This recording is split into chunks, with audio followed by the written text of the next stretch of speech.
Çok sarı. Türkiye. Evet.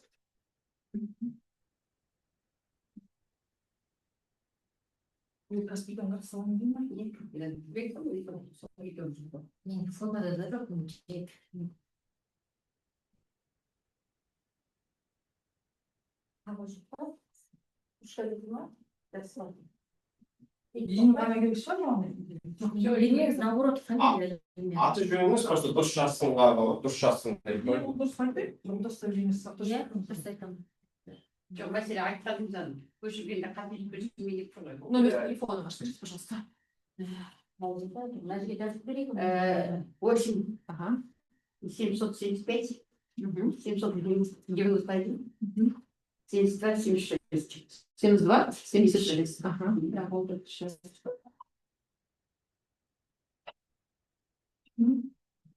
Житель, да, поселка? Да.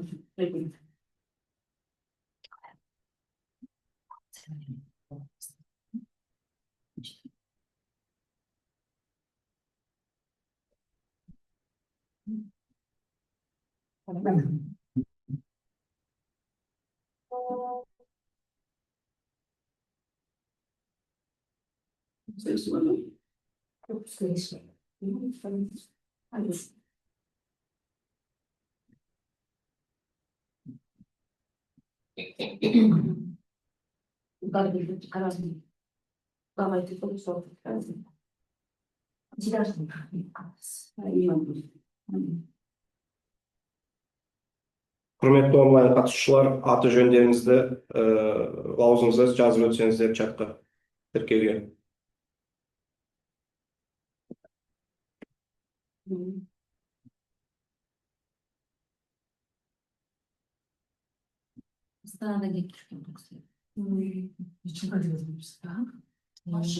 Жай не тыңдау, азды көрген біз шешпейміз ештеңе. Амиржанова. Мирам будет. Сіз бастай бересіз бе? Иә, Женеспековна. Амиржанова, Мирам будет. Қайырлы күн, құрметті қоғамдық тыңдауға қатысушылар. Женеспековна. Акционерлік қоғамдастығы Алтын Алмас Абай облысындағы Безек кен орнының кен ауданының 137 блок шегіндегі лицензиялық алаңда қатты пайдалы қазбаларды барлау жоспары үшін жұмыс жобасына әсер етуге экологиялық рұқсат алуға арналған материалдар бойынша мүдделі жұртшылықтың ашық жиналысы арқылы бастаймыз. Жиналыстамын. Экологиялық кодекстің 73 бабының 11 тармағына қағидаларының 21 тармағына сәйкес қоғамдық тыңдаулар әкімшілік аумақтық бірліктің жергілікті атқарушы органы өкілінің төрағалығымен өткізіледі. Яғни менің Қараөлең ауылдық округі әкімінің аппарат мемлекеттік мекемесінің бас маманы Тапезова Сармона. Қоғамдық тыңдауларды өткізу қағидаларына сәйкес жиналысқа қатысушылар қоғамдық тыңдаулардың хатшысын сайлауы және қоғамдық тыңдаулар регламентін бекітуі қажет. Қоғамдық тыңдаулардың хатшысы болып Соловей Лариса Анатольевнаны сайлауды ұсынамын. Қарсы болса, қолдарыңызды көтеріңіздер. Сайлау үшін қолдарыңызды көтеріңіздер.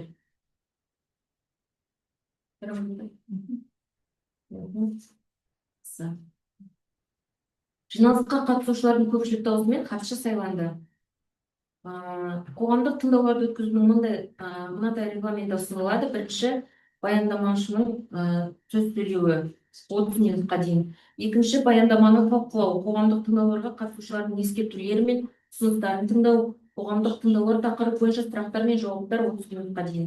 Сөз сөйлеу және сұрақ қою, ескерту және немесе ұсыныс жасау үшін қолыңызды көтеріп өзіңізді хаттамаға қою қажет. Сұрақтар, ескертулер мен ұсыныстар қоғамдық тыңдаулардың мәтіні бойынша қою қажет.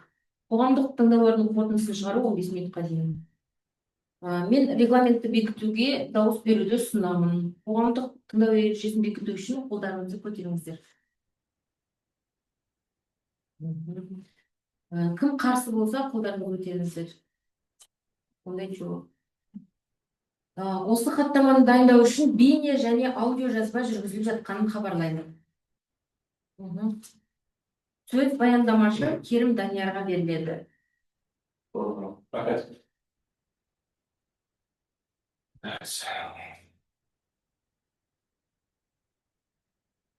Құрметті қоғамдық тыңдауға қатысушылар, сәлеметсіздер ме?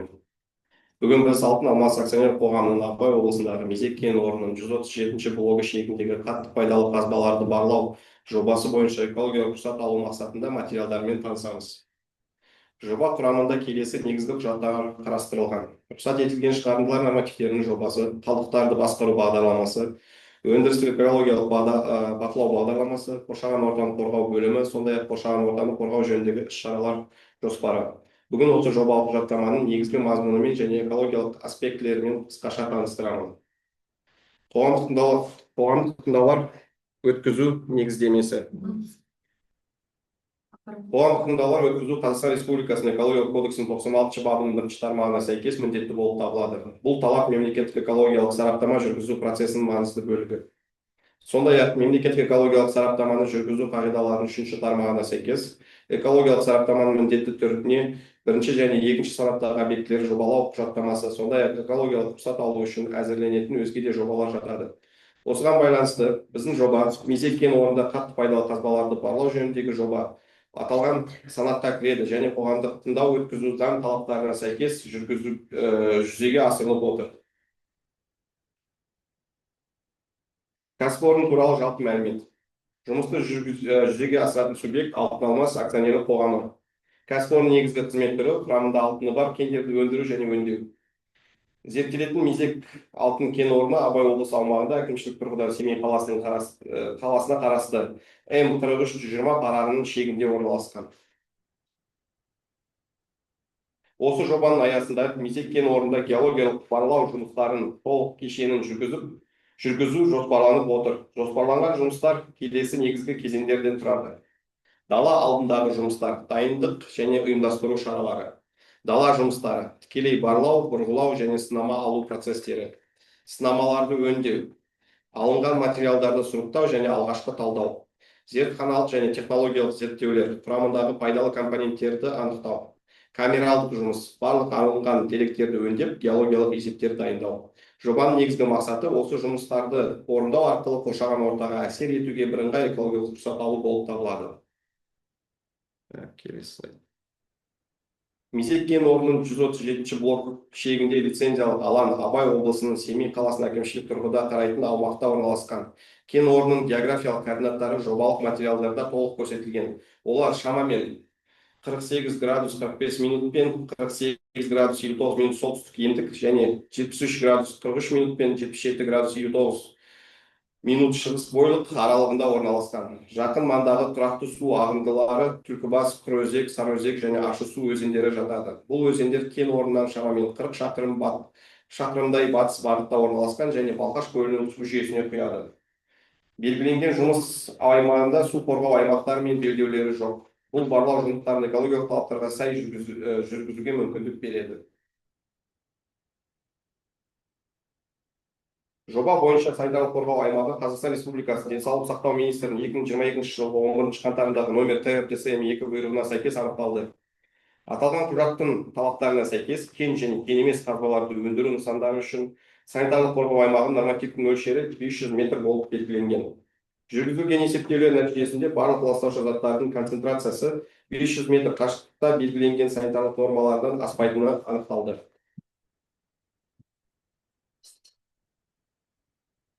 Жүргізілген талдау нәтижелері бойынша Мезек кен орнында атмосфералық ауаға әсер ететін көздердің саны мен шығарындылар көлемі келесідей анықталды. 2026-2027 жылдары атмосфераға 8 көзден шығарындылар жоспарланған. Оның ішінде біреуі ұйымдастырылған және 7-еуі ұйымдастырылмаған ластану көзі бар.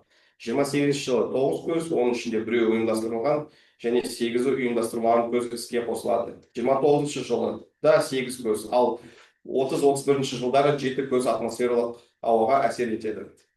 Жалпы кезең бойынша ластаушы заттардың шығарындылары келесі мөлшерде белгіленеді. Слайдта көрсетілгендей, 26 жылы 28,5 тоннадан асады, 27 жылы 31,3 тоннадан, 28 жылы 30,4 тонна, 29 жылы 32,9 тонна, 30-31 жылдары шамамен 29,2 тонна жылына шығарынды бар. Барлық есептер экологиялық нормативтерге сай жүргізілген және атмосфералық ауадағы ластаушы заттардың концентрациясы рұқсат етілген шектерден аспайды. Келесі. Қалдықтарды түзілу нормативтері мен лимиттері. Мезет кен орында 26-31 жылдар аралығында жүргізілетін жұмыстар барысында өндіріс және тұтыну қалдықтарының 7 түрі түзіледі деп болжануда. Олардың ішінде қауіпті емес қалдықтар 4 түр, қауіпті қалдықтар 3 түр. Жалпы қалдықтардың жылдық түзілу көлемі шамамен 3035 тоннаны құрайды. Барлық қалдықтар арнайы белгіленген сыйымдылықтар мен алаңдарда уақытша сақталады, сақтау мерзімі 6 айдан аспайды. Осыдан кейін қалдықтар лицензиясы бар ұйымдарға шарт негізінде шығарылады және кәдеге жаратылады немесе жойылады. Барлық процестер экологиялық және санитарлық талаптарға қатаң сәйкестікте жүргізіледі. Сумен жабдықтау және су бұру. Жоба бойынша өндірістік және шаруашылық ауыз сумен жабдықтау толығымен сырттан тасымалдау арқылы жүзеге асырылады. Техникалық су арнайы машиналармен жеткізіледі, ал ауыз су қажеттіліктері үшін бөтелкедегі тасымалданатын су пайдаланылады. 26-31 жылдарға арналған жалпы су тұтыну көлемі жылына шамамен 937 мың текше метрді құрайды. Оның ішінде шаруашылық тұрмыстық қажеттіліктерге 0,42 мың метр куб, суару және техникалық мақсаттарға 935 мың метр куб. Судың басым бөлігі қайтымсыз тұтыну, ал жылына шамамен 1,7 мың метр куб су қайта пайдалануға жіберіледі. Ағынды суларды табиғи су объектілеріне ағызу жоспарланбайды. Шаруашылық тұрмыстық сарқынды сулар герметикалық септикке жиналады, кейін ассенизациялық техника арқылы шығарылып, арнайы шарт бойынша бөгде ұйымдарға беріледі.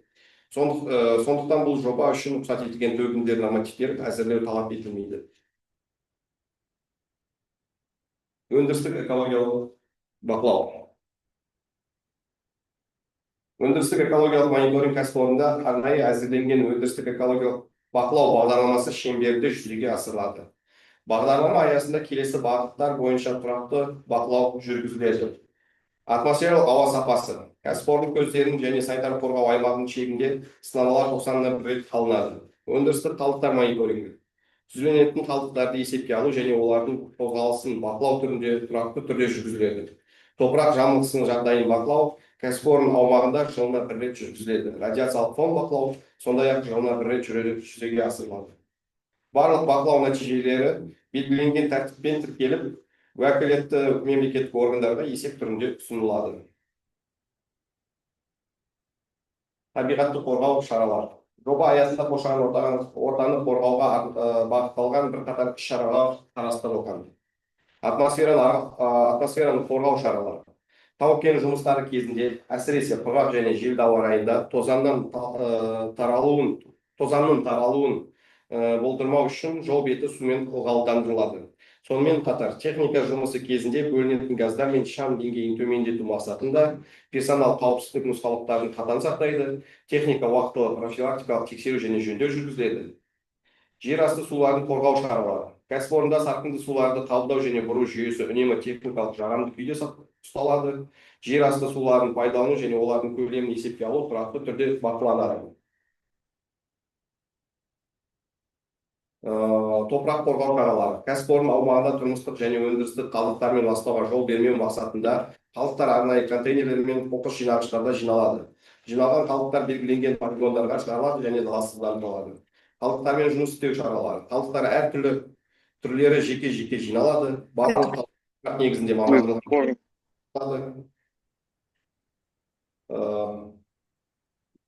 Тапсырылады. Қалдықтардың түзілуі тасымалдану және кәдеге жарату тұрақты түрде есепке алынып бақыланады. Қалдықтар арнайы жабдықталған алаңдарда және контейнерлерде 6 айдан аспайтын мерзімде сақталады. Кейін кәдеге жаратуға немесе жоюға жіберіледі.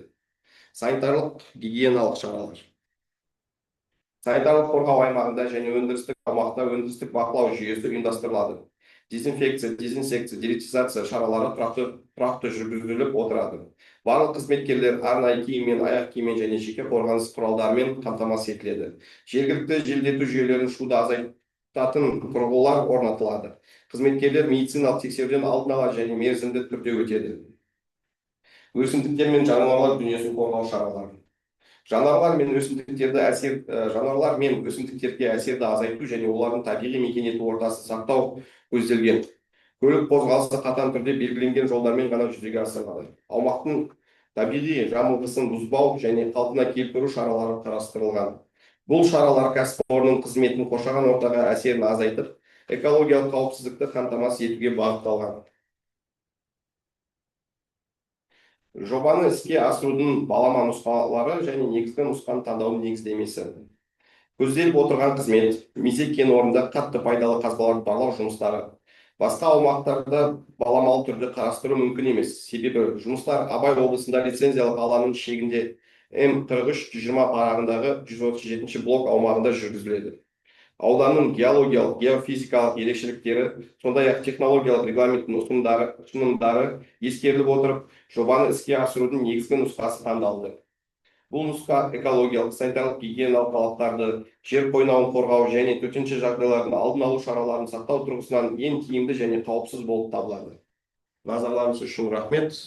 Баяндама аяқталды. Сұрақтарыңыз, ұсыныстарыңыз болса, жауап беруге дайын. Баяндамаңызға рахмет, Данияр. Баяндамаға байланысты сұрақтарыңыз бар ма? Қол көтеріп сұрақтарыңызды қоя беріңіздер.